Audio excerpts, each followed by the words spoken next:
जी अस्सलाम वालेकुम, क्लास आवाज़ आ रही है?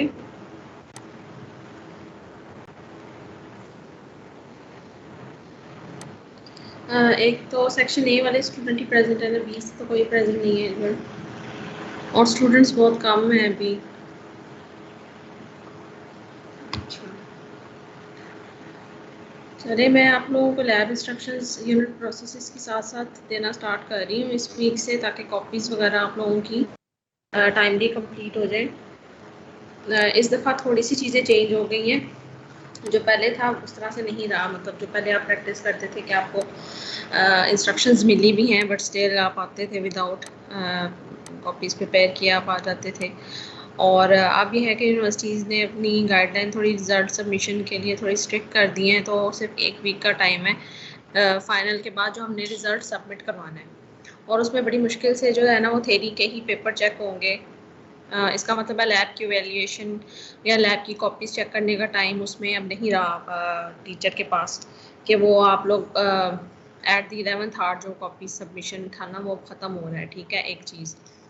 दूसरा ये है कि आपकी भी अब कॉपीज़ भी डिटेल से चेक करनी है। नेक्स्ट ईयर पीईसी एक्सपेक्टेड है कि वो पीईसी का विज़िट है, और उसमें फिर जो है ना कॉपीज़, अब आप लोगों ने जैसी फ्लूइड में मुझे कॉपीज़ जमा कराई थी, तो मैं रिक्वेस्ट करूँगी कि मुझे उस तरह की कॉपीज़ प्लीज़ ना सबमिट करवाइएगा। ठीक है, मुझे बेहतर चाहिए हर चीज़ उसमें, क्योंकि आपकी जो जब पीईसी आएगी तो उन्होंने आपकी परफॉर्मेंस तो उस वक्त चेक नहीं करनी।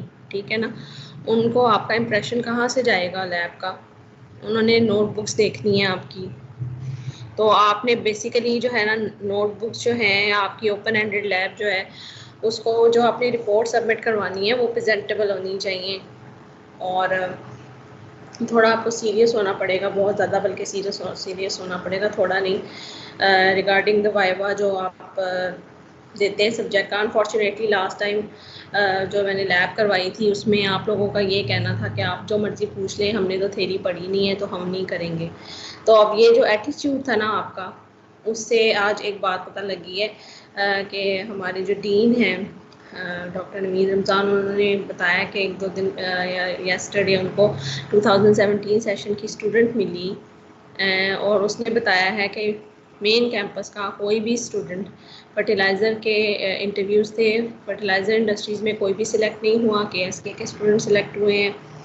और इसके अलावा और भी मेजर जो कंपनीज़ थी उन्होंने मेन कैंपस के स्टूडेंट्स को वो सिलेक्शन, यानी कि उनसे ज़्यादा सिलेक्शन जो है वो केएसके कैंपस की हो रही है स्टूडेंट्स की, और जो छोटी बहुत मोटी इंडस्ट्रीज़ हैं उसमें मेन कैंपस के स्टूडेंट्स की सिलेक्शन हो रही है।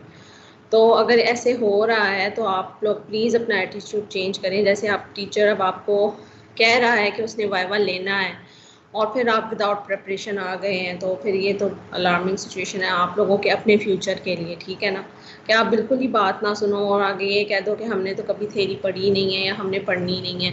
So this is not the excuse. आप लोगों को अपने फ्यूचर के लिए, आप लोगों को अपने लिए जो है ना वो सीरियस होना पड़ेगा। क्लियर है स्टूडेंट्स? आप लोगों को अपने लिए ही अपने फ्यूचर के लिए अपने आप को ठीक करना है। मतलब मेरे लिए ठीक है आप पढ़ेंगे, आप नहीं भी पढ़ेंगे तो मैं तो हूँ यहाँ पे, लेकिन फिर स्टिल आपने अपना फ्यूचर ख़राब कर रहे हो। आप लोग जहाँ पे भी जा रहे हो, जो मेजर आपके सब्जेक्ट थे लास्ट टाइम मैं वही आपको कह रही थी, फोकस करें आप उन पे। इंटरव्यूज़ में जो है वो आपसे थ्योरी पूछी जाती है, उन्होंने बुला के किसी प्रॉब्लम का उन्होंने आपको वहाँ पे सॉल्व नहीं करवाना इंटरव्यू में, और क्वेश्चन जो है वो थ्योरेटिकली ही इंटरव्यूज़ में पूछे जाते हैं। और वहीं पे मैंने देखा है कि मेरे लिए वो बहुत अजीब सी सिचुएशन थी जब आप लोगों को थ्योरी के सिंपल क्वेश्चंस के आंसर नहीं आ रहे थे। तो वहाँ से मैंने ये बात किसी से नहीं की डिपार्टमेंट में, लेकिन आज डीन साहब ने खुद ये बात कर दी है। मतलब मुझे ये था कि मैं ऐसे ही कोई बात करूँगी, लेकिन आज वो बात हो गई है कि मेन कैंपस के स्टूडेंट्स की इंटरव्यूज़ में परफॉर्मेंस जो है वो अच्छी नहीं है। तो ये आप लोगों के को अपना एटीट्यूड चेंज करने की ज़रूरत है। इस सिलसिले में चले हम स्टार्ट करते हैं यूनिट प्रोसेसेस लैब। अब इसमें यह है कि जो इंस्ट्रक्शंस मिल रही हैं, अभी मैं आज कॉपी किस तरह की आपने करनी है। कॉपीज़ हैंड रिटन होंगी आपकी, हैंडमेड, और उसमें जो है बाकी की डिटेल्स अभी मैं नहीं बता रही। नेक्स्ट लैब में मैं एक एक सेक्शन, क्योंकि मैं प्रिपरेशन करूँगी इस वीक में कि आपने कॉपीज़ में क्या क्या चीज़ें इंक्लूड करनी है, ताकि बीच में कोई वो लड़ाई ना हो कि जी इसने वो नहीं, मैडम आपने ये नहीं बताया था, वो सेक्शन नहीं करना, ये सेक्शन नहीं करना, इसने ये कर लिया, वो नहीं।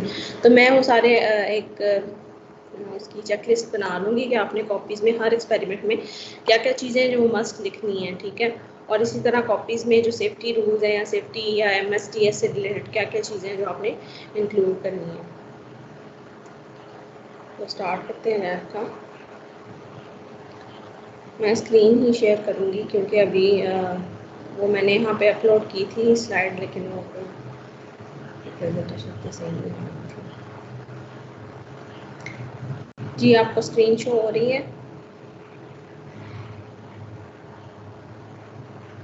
इसमें है आपकी यूनिट प्रोसेसेस की। तो ग्रेडिंग ब्रेकअप जो है उसमें इसमें चेंजेस भी आ सकते हैं, ठीक है। ज़रूरी नहीं है कि एग्जैक्टली वो यही होगा।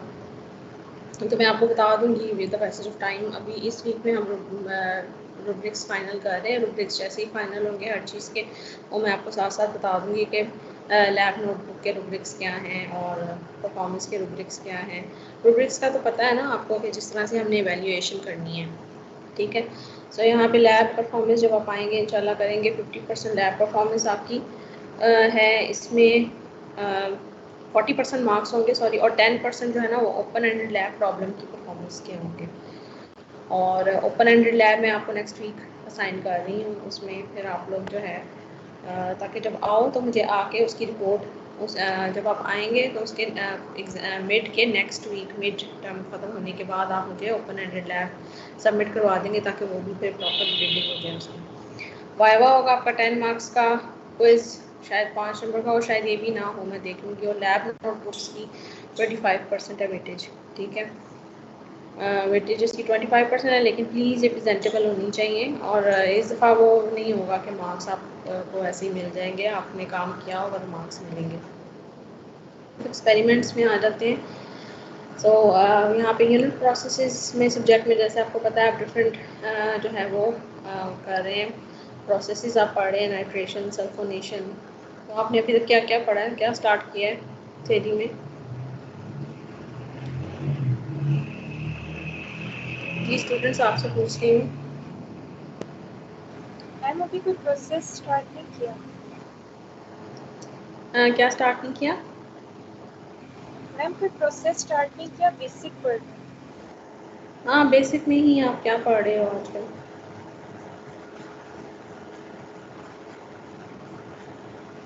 Ma'am chemical reaction equilibrium criteria पढ़ रहे थे पिछली क्लास में। अच्छा अच्छा। मैम एंथैल्पी वगैरह इस बारे में डिस्कशन, हिपस्ट्रीम के बारे में। ये यूनिट प्रोसेसेस में आप पढ़ रहे हैं? अच्छा, शायद कोर्स आउटलाइन चेंज हो गई हो। बहरहाल अब इसमें जो है वो हमारे पास डिफरेंट प्रोसेसेस है, नाइट्रेशन, ऑक्सीडेशन, सल्फोनेशन, उसी से रिलेटेड यहाँ पे एक्सपेरिमेंट्स हैं। इसमें हर एक्सपेरिमेंट में आपने खुद ढूंढना है कि कौन सा इसमें प्रोसेस हो रहा है, ठीक है। So first experiment is preparation of phenol formaldehyde resin, bakelite from phenol and formaldehyde. And then second is preparation of acetyl salicylic acid from acetyl chloride and salicylic acid. And then preparation of acetaldehyde using ethanol and chromate. Similarly, preparation of acetic acid from ethanol and chromate. अच्छा, ये chromate मैं इसमें से निकाल दूँगी, oxidising agent है, तो इसको सिर्फ जस्ट एथेनॉल ही लिखना है इधर। उसके बाद preparation of ethyl acetate from acetic acid and ethyl alcohol. Next is अब आगे नाइट्रेशन के स्टार्ट होने, preparation of nitrobenzene from nitric acid and benzene. And preparation of sulfonic acid using toluene and sulfuric acid. And then preparation of sulfanilic acid using aniline and sulfuric acid. And preparation of oxalic acid from nitric acid and sugar. And production of picric acid using phenol. The 10 experiments हैं, ये सारे आप आएंगे जब इंशाल्लाह तो ये perform हो जाएंगे। कुछ इसमें से लेंथी हैं, कुछ छोटे हैं, तो हम इसमें से कॉम्बिनेशन कर लेंगे, एक लेंथी एक्सपेरिमेंट और एक शॉर्ट को मिलाकर जो हम कर सकते हैं। अब आ जाते हैं, क्योंकि आप केमिकल सब्सटेंसेस यूज़ हो रही हैं, तो इस लैब में एक वर्ड है कॉश, असेसमेंट कॉश। असेसमेंट उस तरह से नहीं हम करेंगे जैसे इंटरनेशनली है, लेकिन थोड़ा बहुत आप लोग सेफ्टी पे इस पे काम करेंगे लैब में। सो कॉश किस की एब्रीविएशन है, COSH stands for control of substance hazardous to health, and COSH is a set of regulations put in place to protect workers from ill health when working with specific substance and materials. इसमें COSH में अब यहाँ पे जो university की responsibilities हैं, कुछ points होते हैं COSH के एम्प्लॉयर के, अगर वो इंडस्ट्री है तो उसमें एम्प्लॉयर के, यहाँ पे क्योंकि यूनिवर्सिटी है तो उसमें रिस्पॉन्सिबिलिटीज़ हमारी क्या हैं, exposure that university must prevent और control the exposure to hazardous substance, कि अगर वो कोई हैजर्डस सब्सटेंस है तो हमने कंट्रोल करना है, हमने प्रिवेंट करना है उन चीज़ों को। This can include the provision of appropriate personal protective equipment where necessary. तो यहाँ पे यूनिवर्सिटीज़ जो है वो जितनी पर्सनल प्रोटेक्टिव इक्विपमेंट पॉसिबल हैं, मास्क हो गए या आपके पास ग्लव्स हैं या उसके अलावा गॉगल्स हैं, सेफ्टी गॉगल्स हैं, लेकिन लैब कोट्स वगैरह हैं जो आप अपना खुद अरेंज करते हैं। Then control measures, implement control measures around hazardous substances and ensure these are maintained, are kept up to date in full working order and clean where appropriate. ये lab attendants करेंगे, ठीक है, कि वो जो भी आपके chemicals हैं वो up to date हो और जो है ना वो full working order में हो system. Instructions हैं, provide students with information, instructions, training around. यहाँ पे जो है वो एक्सपेरिमेंट से पहले जो आपके पास मैनुअल है उसमें भी जिक्र है जो सब्सटेंस हैजर्डस टू हेल्थ है, मतलब जो बहुत ज़्यादा डेंजरस केमिकल्स हैं उनके बारे में है, लेकिन मैं भी आप लोग को गाइड करूँगी बिफोर एक्सपेरिमेंट कि आपने कहाँ पे ज़्यादा केयर करनी है, ठीक है। और procedures in place to deal with the accidents and emergencies related to hazardous substances, ये भी हर लैब में उसमें होते हैं, ठीक है। उसके बाद सर्विलेंस है, ensure students exposed to hazardous substance are under adequate surveillance, इसका मुझे नहीं आइडिया कि यहाँ पे रिस्क असेसमेंट है, carry out COSH risk assessment, ये काफ़ी डिटेल प्रोसीजर होता है हर एक्सपेरिमेंट और लैब का, जो इंटरनेशनल ही है हम उसको फॉलो इतना नहीं करते हैं, ठीक है, लेकिन थोड़े जनरल आपको बता देते हैं। Limits ensure the use of hazardous substances doesn't exceed the workplace exposure limit, workplace exposure limit से ज़्यादा उन हैजर्डस सब्सटेंस को एक्सीड नहीं करना चाहिए, उनकी कंसनट्रेशंस को। And supervision check students are carrying out task as they are suppose to. अब आपकी ड्यूटीज़ क्या हैं, स्टूडेंट्स की रिस्पॉन्सिबिलिटीज़ आ जाती हैं, सेफ्टी आ जाती है उसमें सबसे पहले। सो आपने क्या करना है, assist your fellow students in creating a safe working environment, and this can include supporting colleagues to abide by the regulation specified to their work place. इसमें आप यानी कि स्टूडेंट्स एक दूसरे को गाइड करेंगे। सेफ्टी के बारे में प्रोसीजर्स हैं, follow the procedures put in place to stop the accident and over exposure. Personal protective equipment हैं, आप लोग रिस्पॉन्सिबल है कि आपने पहनने हैं, ठीक है। Wear the correct PPEs including noise pollution है, नॉइज प्रोटेक्शन है। This includes ensuring all PPE store correctly in the appropriate place. Reporting, अगर कोई चीज़ हो जाती है तो आपने उसको रिपोर्ट करना है, स्पेशली इस लैब में बहुत ज़्यादा ब्रेकेजेस हो जाते हैं इक्विपमेंट्स के। अगर किसी से कोई बीकर टूट गया है, कोई चीज़ टूट गई है, उसमें एसिड था, तो बजाय इसको आप छुपाएं और आप इधर उधर से वो उसको स्पिलेजेस होगा, स्पिल हो गई हैं चीज़ें और वो फिर दूसरे लोगों के लिए वो हैजर्डस है, ठीक है, कि आपने उसको हाइड करने की कोशिश की है, आपने रिपोर्ट नहीं किया, वो आपका एथिकल रिस्पॉन्सिबिलिटी है कि आपने उसको रिपोर्ट करना है। So report all accidents, spillages and breakages. Checkups है, attend medical checkups when required to, ये खैर आपके लिए इधर नहीं है। क्लीनिंग है, use cleaning and showering facilities provided in employers in line with official procedure, ये भी आप लोगों के लिए इधर नहीं है, लेकिन ये है कि आपने अपने हैंड वॉश जो है वो आप लैब में आए तब करें, लैब से जाते वक्त करें। ट्रेनिंग यहाँ पे आपके लिए ऐसी कोई भी ट्रेनिंग नहीं है। तो ये जनरल COSH के बारे में मैंने आपको इसलिए इसमें लिखा है कि आपने ज़्यादा इंडस्ट्रीज़ में जाना है तो आपको COSH का थोड़ा आइडिया होना चाहिए कि इसमें एम्प्लॉयर की और एम्प्लॉई दोनों की क्या रिस्पॉन्सिबिलिटीज़ हैं। उसके बाद ये सिंबल्स आपको ऑलरेडी भी आपने लैब यूज़ किए हैं, आपको पता होगा सिंबल का, लेकिन इस लैब में क्योंकि ज़्यादा हमारे लिए ये सिंबल्स मीनिंग रखते हैं यूनिट प्रोसेसेस की लैब में।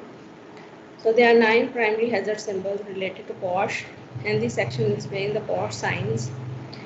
ये पहला है टॉक्सिक और डेंजर, ये आपको ज़ुबानी पता होना चाहिए, जो सिंबल देख के आपको पता होना चाहिए कि उसका क्या मतलब है। This is just a warning sign.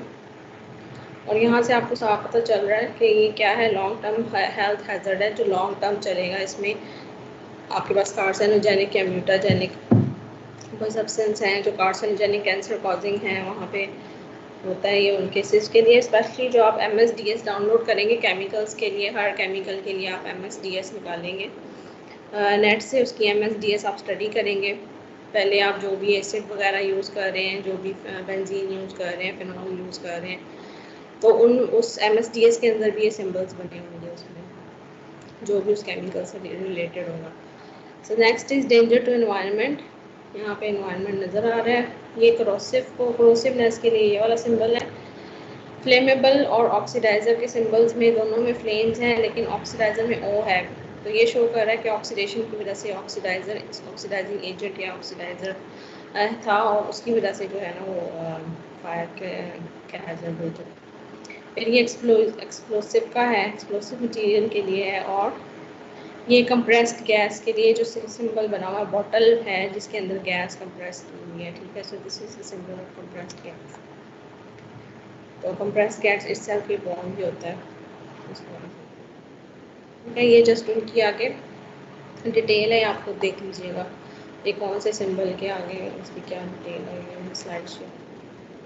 उसके बाद LC50 और LD50, ये कुछ टर्म्स हैं लेथल कंसनट्रेशंस के लिए ना, कि अगर वो कंसनट्रेशन कहीं पे एक्सीड कर जाए उस सब्सटेंस की, तो उसमें से, अब उसकी डेफिनेशन है, उसमें से डेथ के चांसेस होते हैं, ठीक है। ये जस्ट एक आपको आइडिया दे रही हूँ। ज़्यादा ये एनवायरमेंटल इंजीनियरिंग का जब आप सब्जेक्ट पढ़ेंगे शायद उसमें आप डिटेल से लेथल कंसनट्रेशन के बारे में पढ़ेंगे, और उसमें हर केमिकल की, जैसे कार्बन मोनोऑक्साइड की है, उसमें रेंज लिखी हुई है कि इतने ppm अगर वो कहीं पे प्रेजेंट है तो वो लेथाल है, उसको LC50 गिवन होती है। इसके अलावा LD50 जो है वो भी है यहाँ पे।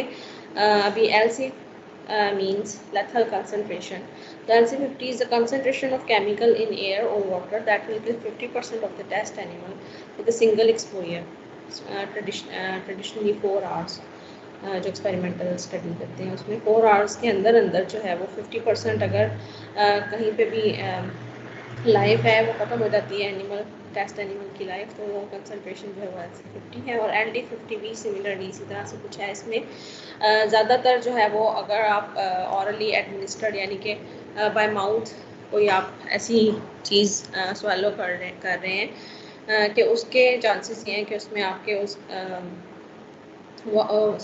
सिर्फ सिंगल जो है ना वो लेने के बाद एट वंस आपने उसको लिया। यहाँ पे 4 आवर्स का टाइम था ना, यहाँ पे एट वंस आपने ऑलरेडी एडमिनिस्टर कर लिया है, और उसमें 50% टेस्टिंग एनिमल्स की जो है वो डेथ हो जाती है। That concentration is LD50। Just थोड़ा सा था वो आप देख लीजिएगा इसको। सो एक्सपेरिमेंट नंबर 1 है, सॉरी ये 4 नहीं है, इसको मैं ठीक करके आपको सेंड करूँगी। So experiment number 1 था preparation of phenol formaldehyde resin from phenol and formaldehyde.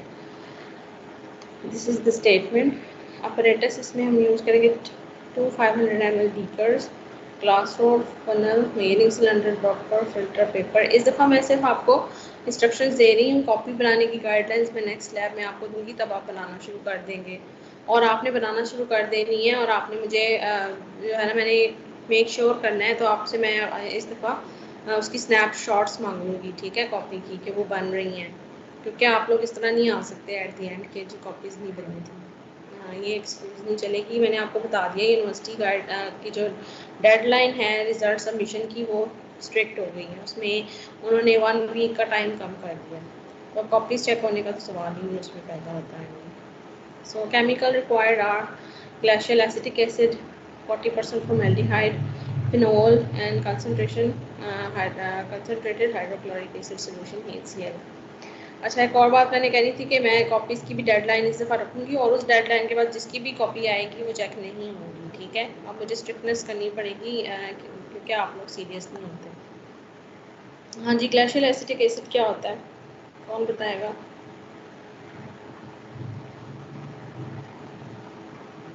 Ji students,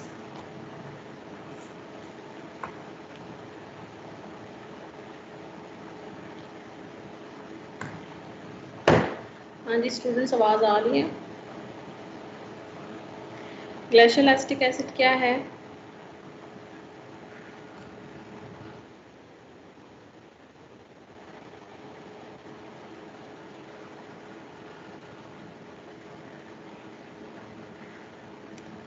हाँ सियार, आप प्रेजेंट हैं या आप चले गए? तलहा,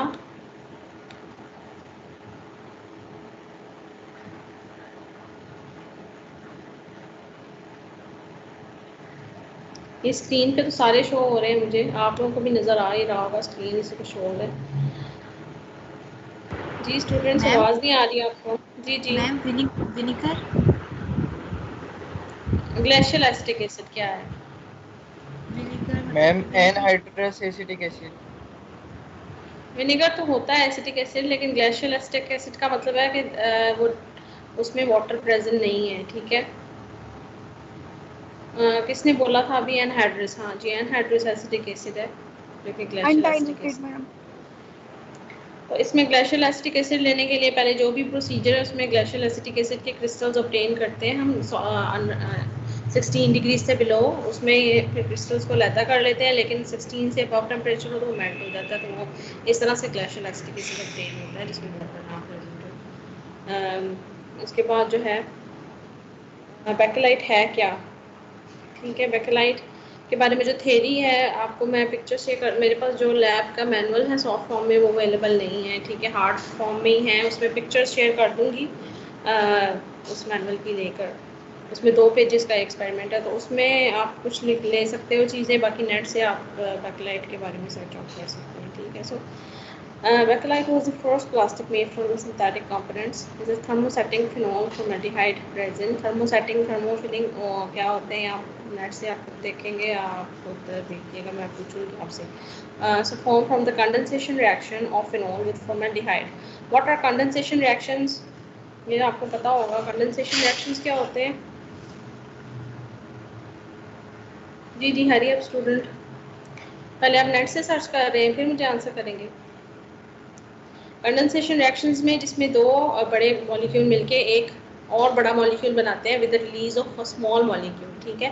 उसमें जो स्मॉल मॉलिक्यूल रिलीज होगा, जैसे वाटर का हो गया मॉलिक्यूल रिलीज हो गया, या उसमें HCl का मॉलिक्यूल रिलीज हो गया, लेकिन 2 बिग मॉलिक्यूल्स वो एक बड़ा मॉलिक्यूल मिलके बनाते हैं, ठीक है। सो ये कंडेंसेशन रिएक्शन है, इसमें वाटर जो है वो रिलीज होगा। सो ये यहाँ पे इसकी इक्वेशन है, नज़र आ रही है आप लोगों को? कर्सर शो हो रहा है आप लोगों को यस मैम। स्क्रीन पे? क्योंकि मैं जब स्लाइड शो कर रही हूँ तो अब मेरे पास वो नीचे ऑप्शन नहीं आ रही है उसको लेने की।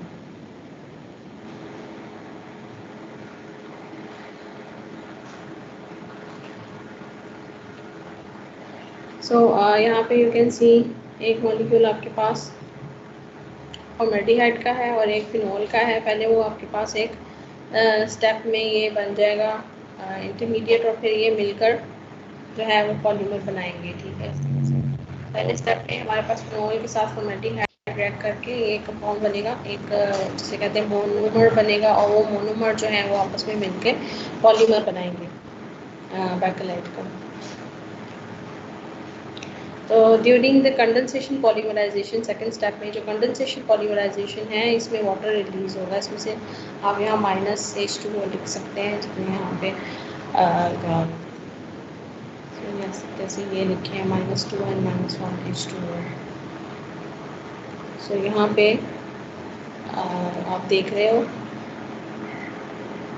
ये जो हमारे पास इंटरमीडिएट कंपाउंड बना है इसका नाम है ऑर्थो हाइड्रोक्सी मिथाइल फिनोल, ठीक है। और उसके बाद ये रिएक्ट करते हैं monomers to make a polymer by condensation reaction, और इसमें जितने भी उसमें मॉलिक्यूल इसमें से निकल जाएंगे। ये जो हाँ आपकी जो पिक्चर अभी नज़र आ रही है ये यहाँ पे इतनी क्लियर नहीं है, ये आपका लेबॉर्ट्री का 1 मिनट होल्ड कीजिएगा स्टूडेंट।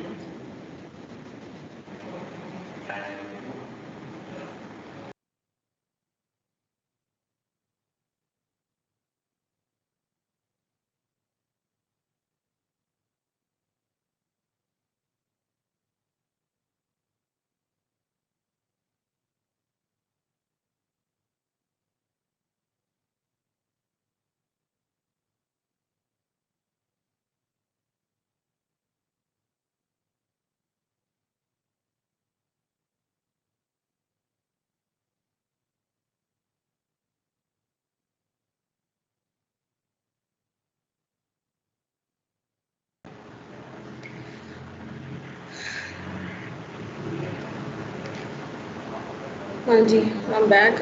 इसमें आप को मैं पेजेस प्रोवाइड कर दूँगी। इसमें थोड़ी सी थेरी है, प्रोसीजर, प्रिकॉशंस और यूजेस वगैरह लिखे हुए हैं। इसके अलावा अगर आप चाहें तो आप अदर देन प्रोसीजर आप इसमें ऐड कर सकते हैं। प्रिकॉशंस तो आप तब ऐड कर सकते हैं, जगह छोड़ दीजिएगा जब आप खुद एक्सपेरिमेंट करेंगे, तो उसमें आप देख लेंगे कि अगर कुछ और भी आपको लगा है कि प्रिकॉशंस थी तो वो आप ऐड कर देंगे, और थेरी आप अदर देन के इसमें जो लिखी है उसके अलावा आप ऐड कर सकते हैं।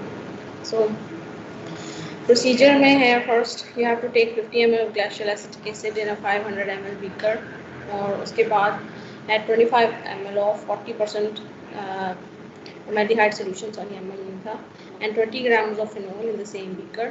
ये सारी चीज़ें ऐड करने के बाद आपने जो है वो either you have to pass dry HCl gas, हमारे पास ये मुश्किल है, इन द मिक्सचर, और add 12 ml of concentrated HCl into the mixture. हमारे लिए ये पॉसिबल है कि हम उसको लिक्विड फॉर्म में, हम यहाँ पे 12 ml कंसनट्रेटेड HCl डालेंगे मिक्सचर में, and the last part of the mixture is converted into pink colour solid. एकदम से इसमें प्लास्टिक बनेगा। उसके बाद ये सॉरी ये जो प्रोसीजर लिखा हुआ है ना, इसमें थोड़ी सी मॉडिफिकेशन हम करेंगे वीडियो देखने के बाद, ठीक है। तो हमारे पास जो है ना वो इस दफ़ा तो वीडियो आप लोग खुद वीडियो देख के लाओगे नेट से, यूट्यूब से। आपने इसकी बैकलाइट की 2-4 एक्सपेरिमेंट्स काफ़ी सारे मिल जाते हैं काफ़ी सारी यूनिवर्सिटीज़ में, इंटरनेशनली ये है एक्सपेरिमेंट, तो उसमें आपने देखना है वो कैसे बन रहा है। मैं नेक्स्ट टाइम पूछूंगी आपसे, आपने मुझे बस लिंक शेयर करना है। आई ओपन ऑन द, यहाँ पे मैं खोल लूँगी उस लिंक को, यूट्यूब ओपन कर लेंगे और देख लेंगे कि बैकलाइट उन्होंने कैसे बनाई है, ठीक है। और उसमें जैसे यहाँ पे लिखा हुआ है ना, थोड़ी सी चीज़ें से डिफरेंट हैं, थोड़ी सी, ठीक है, वो हम देख लेंगे उसमें क्या डिफरेंट है। So the last part of the mixture is converted to pink colour solid. So the residue obtained is washed several times with distilled water and filtered product is dried and yield is calculated. उसके बाद precautions हैं, phenol should not be allowed to come in contact with the skin as it may penetrate in the skin and cause severe blistering. इसके अलावा phenol जो है वैसे भी carcinogenic है, तो इसने आपने इसकी MSDS जो है ना फिनोल की देखनी है। फॉर्मेल्डिहाइड भी, वो भी बहुत उसके भी हैं कि वो फ्लेमेबल है, हाईली फ्लेमेबल है मेरे ख्याल से। सो acid should be handled with extreme care. ये जनरल प्रिकॉशंस है। ये जो यूट्यूब लिंक्स है ना, मुझे नहीं पता ये खुलेंगे नहीं खुलेंगे, बिकॉज ये पिछले साल के हैं, लास्ट ईयर मैंने करवाई थी तो उसके हैं ये, अब शायद चेंज हो गए हों। आप इस दफ़ा आप लोग लेकर आएंगे यूट्यूब लिंक्स, ठीक है, और आपने बताना है उसमें जो यहाँ प्रोसीजर लिखा है इसको क्लियरली पढ़ के फिर उसको देखना है, और आपने देखना है क्या फ़र्क था उसमें। उन्होंने प्रिकॉशंस, क्योंकि एकदम से ना ये रिएक्शन काफ़ी एग्रेसिव है इसका बनने का, तो उसमें थोड़ी केयर करनी पड़ती है। वो केयर क्या है वो आपने देखनी है, ठीक है। उसके बाद कैलकुलेशंस ऑफ यील्ड में कुछ थोड़ी सी चीज़ें हैं इसकी, मैं आपको बता देती हूँ, कुछ चीज़ें आपको मैं असाइन कर देती हूँ। तो हमने 20 ग्राम फिनोल ली है, सिंपली हमने मॉलिक्यूलर वेट से उसको मोल्स में कन्वर्ट कर दिया, ठीक है। सो 0.2127 उसके मोल्स हैं। वॉल्यूम ऑफ फॉर्मेल्डिहाइड, सॉरी ये यूनिट्स जो है ना इधर आने थे और यहाँ ग्राम मोल आएगा। And the volume of formaldehyde हमने 25 ml लिया है, उसकी डेंसिटी को यूज़ करके हम उसके यहाँ पे वेट उसके भी ग्राम्स निकाल लेंगे, ठीक है। ये वाली सो वेट ऑफ फॉर्मेल्डिहाइड आ जाएगा हमारे पास 27.25 ग्राम्स, और यहाँ से इस वेट से हम उसको कन्वर्ट करेंगे, दैट इज़ 0.9074, और यहाँ से आप देख रहे हैं कि जो फिनोल है उसके मोल्स 0.2127 हैं, और जो फॉर्मेल्डिहाइड है उसके 0.9074। It means phenol is the limiting reactant, और उसकी बेस पे हमने अब हीट कैलकुलेट करनी है।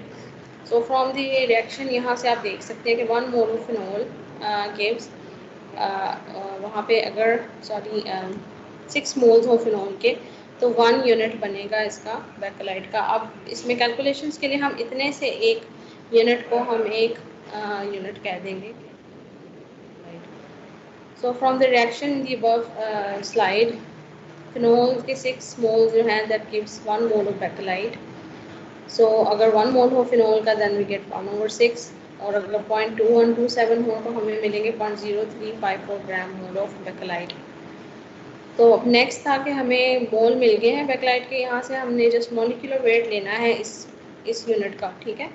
इतने पोर्शन का आपने मॉलिक्यूलर वेट आपने खुद लेकर आना है, सर्च करके क्या है बैकलाइट के, जिसमें 6 आपके ये बेंजीन रिंग है, मॉलिक्यूलर वेट से उसने आपने उसको ग्राम में कन्वर्ट करना है, और फिर जब आपके ग्राम आएंगे उसको आप कंपेयर करना है इन ग्राम्स के साथ। और परसेंटेज यील्ड का फार्मूला है एक्चुअल यील्ड, यानी कि एक्चुअल जो आपके पास ग्राम्स आए हैं और थ्योरेटिकल जो ग्राम्स आएंगे मल्टीप्लाइड बाय 100, वो परसेंटेज यील्ड का फार्मूला होगा। ठीक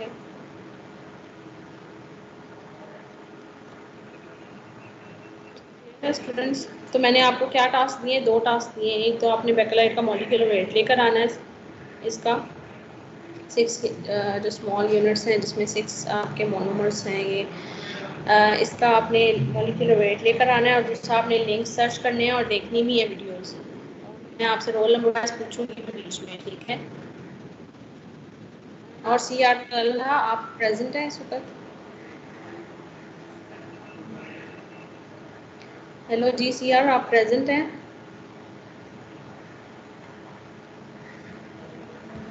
आवाज़ नहीं आ रही। No ma'am. अच्छा, आप मैसेज दे दें कि वो भी अटेंडेंस रिकॉर्ड करके रखे, ठीक है। हर लैब सेक्शन की अटेंडेंस जो है वो रिकॉर्ड करके रखे CR जो है उसमें। तो नेक्स्ट टाइम से शायद 2 एक्सपेरिमेंट की हम वो करेंगे, इसमें इंस्ट्रक्शंस भी दूंगी मैं आपको और आपसे क्वेश्चनिंग भी करूंगी मैं। और प्लीज़ आप जो है ना रेडी होके आया करें, थोड़ा बहुत पढ़ लेंगे कोई मसला नहीं होता जी। मैम जो भी कैलकुलेशंस वगैरह ये टेबल्स वगैरह वो हम बाय हैंड करेंगे या फिर मतलब प्रिंट करवाएंगे उसको? इसमें तो बाय हैंड ही है, यूनिट प्रोसेसेस में कोई भी टेबल नहीं है, जस्ट इसमें हमने यील्ड कैलकुलेट करनी है हर एक्सपेरिमेंट के बाद, और वो सारा आपने पेंसिल से करना है काम उसमें। तो आप जैसे प्रिंटिंग वगैरह कुछ नहीं है। प्रिंटिंग आप कर सकते हैं पिक्चर्स, अगर आपने जो प्रोडक्ट बनाई है फॉर एग्जांपल, मतलब कॉपी वैसे तो आप कंप्लीट करके लाएंगे, लेकिन अगर आपने जैसे बैकलाइट बनाया है तो उसकी आपने स्नैपशॉट ली है बनाने के बाद, वो आप उस पर प्रिंट लेके लगा सकते हैं, कलर्ड प्रिंट। और इस तरह से बेटर ये है कि आपने अगर कोई प्रिंट लगाने हैं पिक्चर्स के सेटअप्स के, तो वो आप कलर्ड लगाएं, ठीक है। और मैम सॉफ्ट में आपको रिस्क असेसमेंट सबमिट करवानी है? रिस्क असेसमेंट जो है ना वो आप कॉपी में कैसे लगाते हैं, मैंने असल में वही इसीलिए कॉपीज़ की इंस्ट्रक्शंस आ नहीं थी, पहले मैंने आपको देखनी है कि पहले कैसी कॉपीज़ आती रही हैं, उसको मैं देखूंगी और फिर आपको बताऊंगी। और रिस्क असेसमेंट आप लोग अलहदा से जमा करवाते हैं? मैम सॉफ्ट में सबमिट करवाई थी पिछले सेमेस्टर को। अच्छा, चले रिस्क असेसमेंट आप सॉफ्ट में ही करा दीजिएगा। अब रिस्क असेसमेंट होती कैसी है मुझे ये भी नहीं पता कि आप लोग किस तरह की रिस्क असेसमेंट सबमिट करवाते हैं। MSDS उठा के निकाल के डाउनलोड करके दे देते हैं, MSDS शीट्स जो होती हैं, नहीं या कुछ और? मैम यानी कि इसमें रिस्क क्या है, उसकी प्रिकॉशंस क्या है, बस ये रिस्क है। अच्छा, रिस्क क्या है, उसकी प्रिकॉशंस क्या हैं, सही है। एक मिनट, मैं ना एक चीज़ थोड़ा सा पूछती हूँ आपसे, मैंने जो किया था थोड़ा बहुत अच्छा।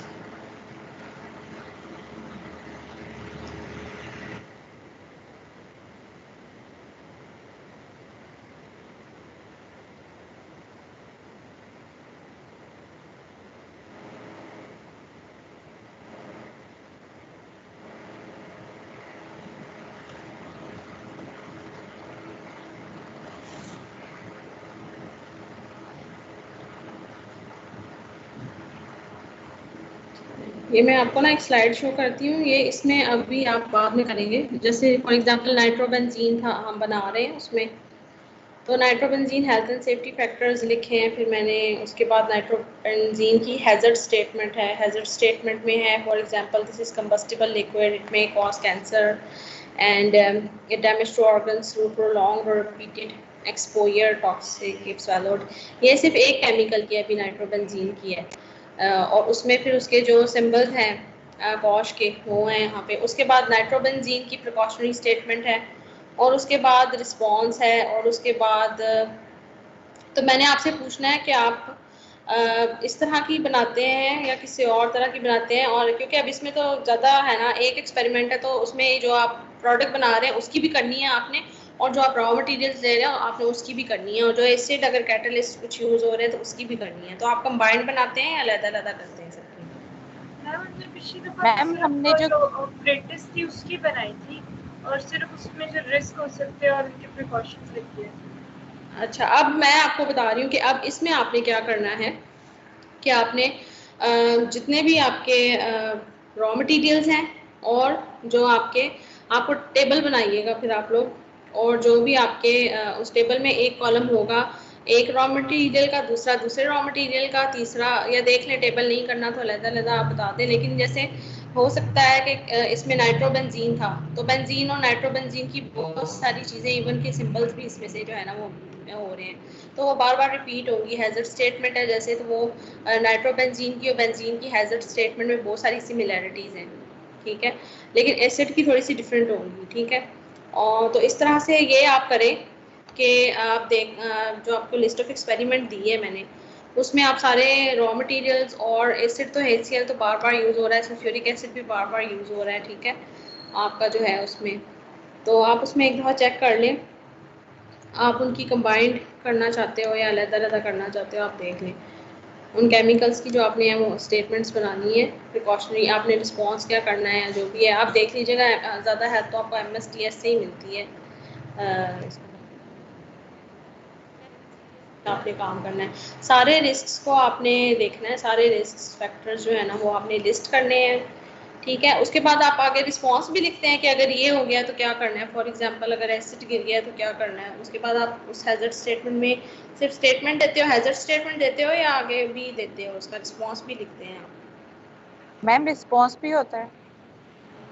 चलें ठीक है, फिर आप कंबाइन कर लें, इसमें से आप देखते रहें, इसमें पहले में फिनोल और फॉर्मेल्डिहाइड यूज़ हो रहा है, इसी तरह आप सारे जो चीज़ बना रहे हैं हम, और जो उसके जो उसमें, लेकिन यहाँ से भी आपको कंप्लीट लिस्ट नहीं मिलेगी, आपको कंप्लीट मैनुअल की मैं स्नैपशॉट्स भेज दूँगी, फिर वहाँ से आप देख लीजिएगा कि कौन कौन से केमिकल्स यूज़ हो रहे हैं, ठीक है। इसमें तो सिर्फ मेजर रॉ मटेरियल्स हैं वो हैं, और इसमें क्रोमेट में भी पोटाशियम डाइक्रोमेट भी हो सकता है, सोडियम डाइक्रोमेट भी हो सकता है, भी हो सकता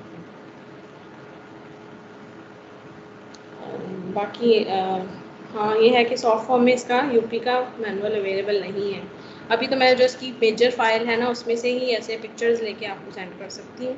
वो इसमें पिक्चर्स एक फोल्डर में रख के मैं इसमें जनरल टैब में आपकी यूपी लैब में रख दूँगी, वहाँ से आप देख देख के उसको कर लीजिएगा कॉपीज़। वैसे भी आपने हैंड रिटन ही बनानी है, तो आप उसको देख लीजिएगा। Any other questions? वैसे भी ज़्यादा चीज़ें जो है ना कॉपी में क्या करनी है वो नेक्स्ट वीक में आपको बताऊंगी मैं। इस वीक आपको जो काम दिए हैं मैंने क्या काम दिए हैं, एक यूट्यूब से प्लीज़ आप उसके बैकलाइट वाले लिंक, और इस मेथड जो आपने प्रोसीजर यहाँ पे देखा हुआ लिखा है, और वो एक्चुअल कर रहे हैं ना प्रोसीजर, उसमें वो कितनी प्रिकॉशंस कर रहे हैं, ज़रा उस चीज़ को आपने नोट करना है कि हमने इसमें क्या, इस प्रोसीजर में क्या चीज़ मिसिंग है, ठीक है। और फिर बाद में डिसाइड करेंगे वो हमने लिखनी है या नहीं लिखनी है कॉपी में, लेकिन आपने जब परफॉर्म करना है ना तो उस चीज़ को आपने लाजमी ज़हन में रखना है जिस तरह से आपने वीडियो देखेंगे। और वो मुझे लिंक नेक्स्ट टाइम आप बेशक इधर ही आप टीम्स पे यहाँ नीचे टाइप कर दीजिएगा, मैं वहाँ से खोल लूँगी, ठीक है। उसको हम देख लेंगे वीडियो को, जो आप कहेंगे कि वो सही है। क्लियर है? ये करेंगे ना आप लोग? कैसे आ जाएंगे? Okay ma'am. जी मैम। हाँ, और दूसरा आपने बैकेलाइट का मॉलिक्यूलर वेट वो सर्च कर लें, क्योंकि उसमें इतनी एम्बिगिटी है। और दूसरा ये है कि इस एक्सपेरिमेंट में अक्सर क्या हो रहा है, जो पहले किया है कि जो बन रहा है वेट वो ज़्यादा आ रहा है और जो थ्रेटिकल है वो कम है, मतलब उल्टा चल रहा है परसेंटेज यील्ड में। पहले ये होता है कि थ्रेटिकल ज़्यादा होता है और एक्चुअल कम आती है, लेकिन ये बैकलाइट में उसकी भी फिर रीज़न अगर आप करेंगे लैब में, फिर रीज़न उसकी सर्च आउट करेंगे कि वैसे क्या है। इसीलिए मैंने बैकलाइट का मॉलिक्यूलर वेट नहीं लिखा कि आगे अभी हमें सिर्फ मोल्स पता चल गए हैं सबके कि कितने मोल्स जो हैं वो बनेंगे 1 मोल ऑफ फिनोल से, सॉरी जो हमने 20 ग्राम फिनोल लिया था उससे कितने मोल्स बनने चाहिए बैकलाइट के, और वहाँ से हम ग्राम्स निकाल लेंगे और जो हमारे ग्राम्स बनेंगे उसको कंपेयर करेंगे। ठीक है स्टूडेंट्स, ओके। फिर आज की लैब के लिए नेक्स्ट टाइम से ज़रा डिटेल हम वीडियो भी देखेंगे तो टाइम भी ज़्यादा लग जाएगा। और CR को मैसेज दे दें, हाँ CR को मैसेज दे दें, मैं भी दे दूँगी क्योंकि अटेंडेंस रिकॉर्ड भी वो रखेगा, ठीक है। ओके, अल्लाह हाफिज़। अल्लाह। मैं वो एंड वाले रूम